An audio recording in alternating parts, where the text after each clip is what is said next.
اب یہ جو اگلی آیت آ رہی ہے نا، آیت نمبر 27،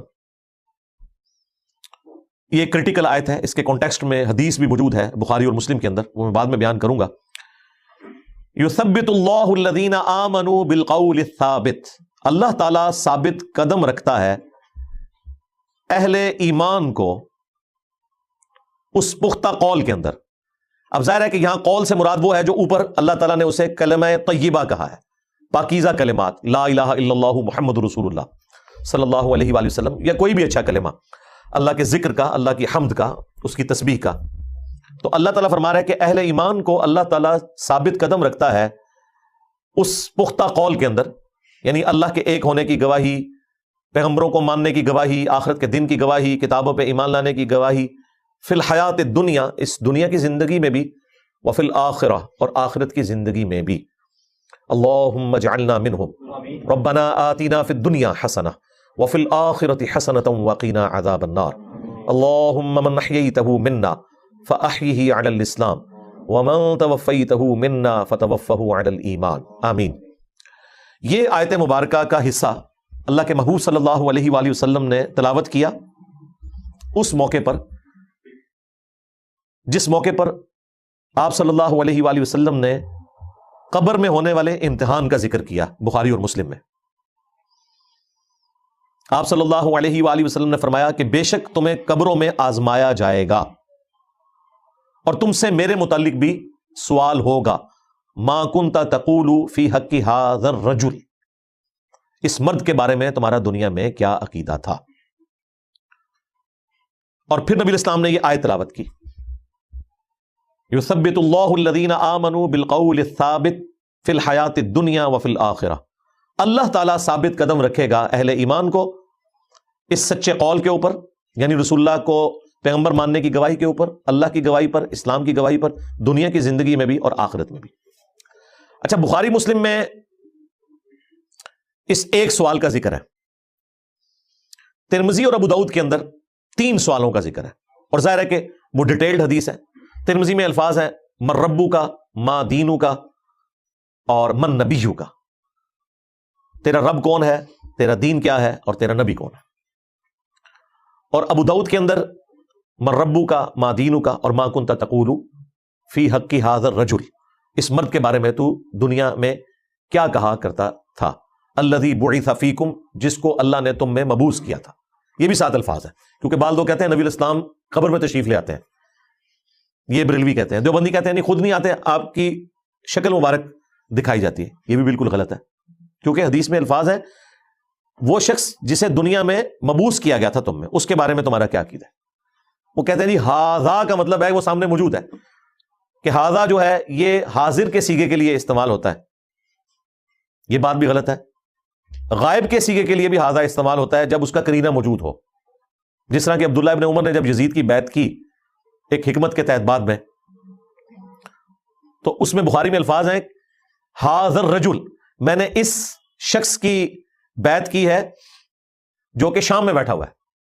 اور عبداللہ ابن عمر جو ہے مدینہ شریف میں تھے، یعنی جس کا ذکر ہو رہا ہے کہ اس وقت جو ہمارا حکمران ہے. تو ھذا کا صیغہ غائب کے لیے بھی استعمال ہو سکتا ہے. اور اس کی دوسری دلیل یہ ہے کہ جب وہ مؤمن جواب دیتا ہے تو وہ یہ نہیں کہتا ھذا محمد رسول اللہ، وہ کہتا ہے ہوا محمد رسول اللہ. وہ غائب کے صیغے میں جواب دیتا ہے، کیونکہ اسے پتہ ہے وہ سامنے موجود نہیں، ورنہ تو کہے کہ یہ اللہ کے رسول ہے. وہ کہتا ہے وہ اللہ کے رسول ہیں جن کے بارے میں تم پوچھ رہے ہو. مفتی احمد یار خان نعیمی صاحب نے جال حق میں لکھا ہے کہ یہ ھذا کا صیغہ بتا رہا ہے کہ نبی الاسلام قبر میں آتے ہیں، ورنہ تو ہونا چاہیے تھا کہ وہ مردہ فرشتوں سے کہتا کہ کس مرد کے بارے میں تم مجھ سے پوچھ رہے ہو. جب فرشتے کہتے ہیں اس مرد کے بارے میں تمہارا کیا عقیدہ ہے، تو بات میں تو وزن ہے واقعی.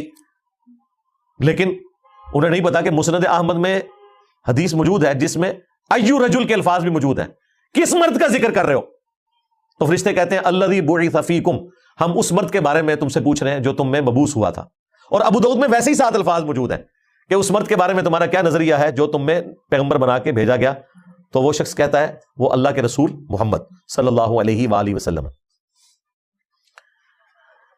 اب یہ تفصیلی حدیث بخاری میں ہے اور ابو داؤد میں ہے.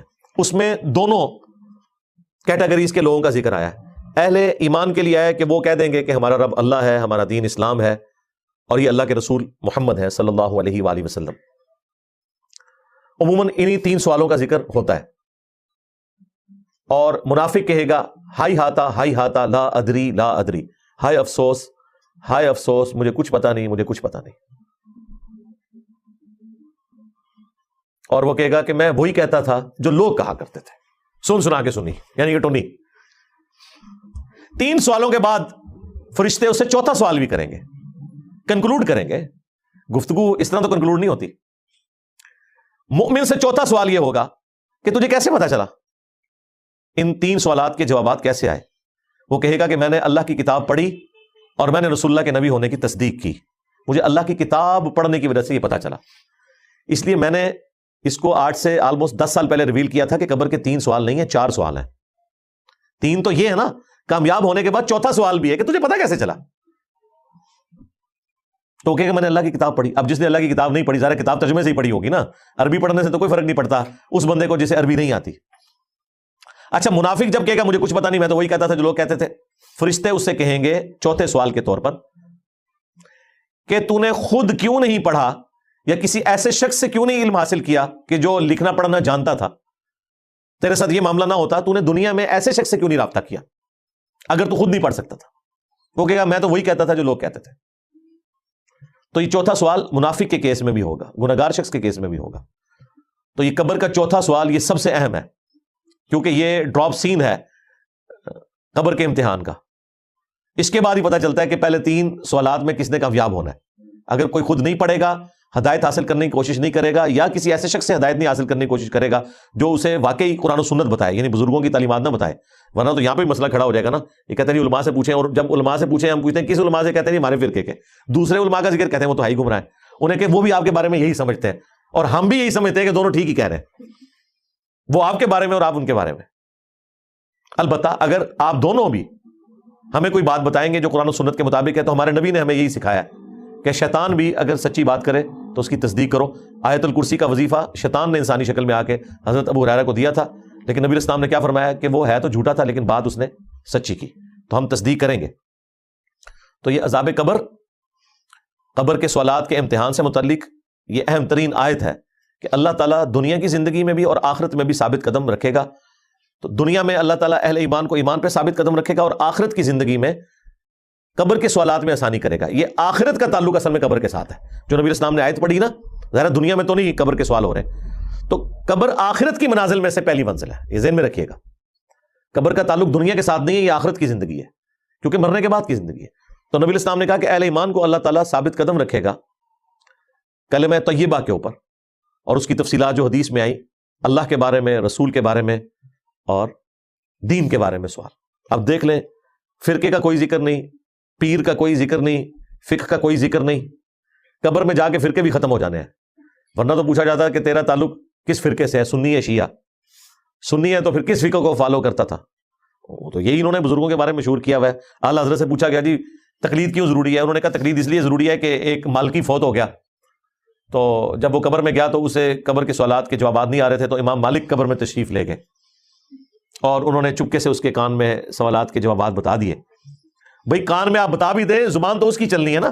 جواب تو بڑے آسان ہے، آج بے نمازی سے بھی پوچھے وہ بھی کہہ دے گا جی ان 3 سوالوں کا یہ جواب ہے. اصل مسئلہ ہے کہ جواب تو پتہ سب کو ہوگا، زبان نہیں چل رہی ہوگی نا. تو دلیل انہوں نے دی، پھر تو مالکی ہونا چاہیے، حنفی تو نہیں ہونا چاہیے اگر دلیل یہی ہے. تو یہ سب کہانیاں. شیخ عبد القادر جیلانی کا ایک دھوبی تھا جی، وہ جب فرشتوں نے اس سے پوچھا من ربو کا، اس نے کہا میں غوث پاک کا دھوبی ہوں، ماں دینوں کا دھوبی ہوں. وہ کہتے نہیں فرشتے پریشان ہو گئے، اللہ کے پاس چلے گا. فرشتوں نے نہیں جناب پریشان ہونا، اللہ دے بندے ہو آپ لوگ تو ہمیں دھوکہ نہیں دے سکتے جنہیں دین کی سمجھ آ گئی ہے. فرشتوں کو تو بالکل پتا ہے کہ سب کچھ فراڈ ہو رہا ہے. اور دوسرا، فرشتے کوئی انسانوں کی طرح نہیں ہے، وہ آپ سمجھ لیں بائی ڈیفالٹ جس طرح کمپیوٹر پروگرام ہوتا ہے نا، ان میں ایک چیز فیڈ ہے، اس کے مطابق انہوں نے چلنا ہے. جیسے یہ سٹاپ واچ ہے، اس میں بھلے کوئی کافر سیل ڈالے کوئی مسلمان ڈالے، ایک بار ٹائم آپ سیٹ کر دیں گے، آپ انگلی سے دبائیں گے اس نے آن ہونا ہے، دوبارہ دبائیں گے اس نے آف ہونا ہے. گھڑی کو نہیں پتا یہ انگلی کون سی ہے، میرے مالک کی ہے، چور کی ہے، کافر کی ہے، مسلمان کی ہے، کیونکہ یہ اس سے باہر جا ہی نہیں سکتی. فرشتوں کو اللہ نے یہی بتایا ہوا ہے کہ جو 3 سوالات کے جوابات دے دے، اس کو چوتھا سوال یہ پوچھنا ہے کہ تجھے کیسے پتا چلا، تو وہ آگے سے بتا دے گا کہ میں نے قرآن پڑھا، یا اگلے انبیاء کا ماننے والا تھا تو ان انبیاء کا ذکر کر دے گا. اور جو جوابات نہ دے سکے تم نے ان سے پوچھنا ہے تو وہ آگے سے یہی کہے گا، اور یہ اس لیے کہ ہمیں نبی اسلام نے بتایا. فرشتوں کو تو پتہ ہی نہیں ہے کہ غوث پاک بھی کوئی ہے اور ان کا کوئی دھوبی بھی ہے. ہاں, اور وہ بیان کرتے ہوئے نا علماء کہتے ہیں جی اشرف علی تھانوی صاحب نے نقل فرمایا, یعنی اس طرح جیسے بخاری شریف میں آ گیا. اس کا روب آپ دیوبندیوں پہ تو ڈال سکتے ہیں, ہاں, لیکن ہم پہ آپ کیسے ڈال سکتے ہیں میرے بھائی؟ ہمیں تو قرآن و سنت سے بتائیں. ہم تو کہیں گے کہ بھائی جس نے آپ کو یہ واقعہ بتایا ہے اس سے تو پہلے ہم یہ پوچھیں گے کہ کس نے اس قبر میں کیمرہ فٹ کیا ہوا تھا. آپ کیمرہ لگا بھی دیں تو کوئی قبر کا عذاب تو دیکھ ہی نہیں سکتا, سیدھی سی بات ہے. نہ ان سوالات کی کوئی ریکارڈنگ کر سکتا ہے. یہ کس جھوٹے نے آپ کو بتایا؟ یہ شیطان نہیں آپ کو بتایا, آپ کے بڑے نے, تاکہ آپ لوگوں کو قرآن و سنت کے ساتھ جوڑنے کی بجائے بزرگوں سے جوڑا جائے. بھائی نبی علیہ السلام بتا رہے ہیں کہ جو سوالات کے جوابات دے گا وہ ہوگا کہ جس نے قرآن پڑھا ہوگا, اور ناکام وہ ہوگا جس نے دین کو سیریس نہیں لیا ہوگا. اچھا نبی علیہ السلام تو بتا رہے ہیں کہ اس کا حال کیا ہے, یہ اس حال کو نہیں مان رہے, یہ کہہ رہے ہیں آپ غوث پاک کے دھوبی بن جائیں. یہ حال ہے, پھڈا ڈال کے بیٹھ گیا. اللہ تو بندو, بخاری مسلم ہے کہ جب وہ سوالات کے جوابات نہیں نہ دیتا تو فرشتے اسے ایک ایسا گرز مارتے ہیں کہ بالکل زمین کے برابر ہو جاتا ہے, اور اس کی چیخو پکار دنیا کی ہر مخلوق سنتی ہے سوائے جنوں اور انسانوں کے. وہ سن لیں تو بے ہوش ہو جائیں. غوث پاک دا توبی تے چگڑا تے گل ہی نہیں پہنچنی. جس نے 3 سوال ختم, چوتھا آنا ہے, 5ویں نمبر دے کوڑا ہی آنا ہے. وہ غوث پاک دا توبی. فرشتوں کو تو پتہ ہی نہیں بھائی, یہ آپ کے بنائے ہوئے دنیا میں بزرگان دین ہیں جن کا کوئی لینا دینا نہیں ہے اللہ کے نبی علیہ السلام کی تعلیمات کے ساتھ. اگر ان بزرگوں نے یہ خرافات پھیلائی ہیں, اور اگر انہوں نے نہیں پھیلائی, تو وہ اللہ کے حضور بری ہیں. سارا جرم پھر ان لوگوں کا ہے جنہوں نے شیخ عبد القادر جیلانی کی طرف یہ جھوٹ منسوب کیا ہے. سیدھی سی بات ہے. تو یہ آیت اس موقع پہ نبی علیہ السلام نے تلاوت فرمائی. وَيُضِلُّ اللَّهُ الظَّالِمِينَ, اور اللہ تعالیٰ بھٹکا دیتا ہے ظالموں کو, یعنی ان کو چھوڑ دیتا ہے, ان کی کھلی چھٹی کر دیتا ہے, وہ اپنے برائی کے راستے پہ چلتے رہے. وَيَفْعَلُ اللَّهُ مَا يَشَاءُ, اور اللہ تعالیٰ جو چاہتا ہے وہ کرتا ہے. اللہ تعالیٰ کے اوپر تو کسی کا زور نہیں ہے. اللہ تعالیٰ اہل ایمان کو بچا لے گا, اور جو دنیا میں گمراہ رہے وہ قبر میں بھی جا کے, حشر میں بھی جا کے ناکامی کا منہ دیکھیں گے. اللہ جو چاہتا ہے کرتا ہے. مراد یہ کہ اللہ کی بادشاہت ہے کہ جو شخص پیغمبروں کی پیروی کرے گا ان کے لیے انعام ہوگا. یہ اللہ کی مرضی ہے, اور یہ اللہ کی مرضی ہے کہ جو نبیوں کی نافرمانی خود کرے گا پھر اللہ تعالیٰ آخرت میں اس کے لیے کوئی معافی والا معاملہ نہیں کرے گا. پھر اللہ تعالیٰ اسے اسی گمراہی میں بھٹکنے دے گا اور جہنم کے عذاب میں پھینکے گا جس نے اللہ اور اس کے پیغمبروں کی نافرمانی کی. اللہم اجرنا من النار. سبحانک اللہم و بحمدک, اشہد ان لا الہ الا انت, استغفرک و اتوب الیک, وما علینا الا البلاغ المبین. جزاکم اللہ خیرا.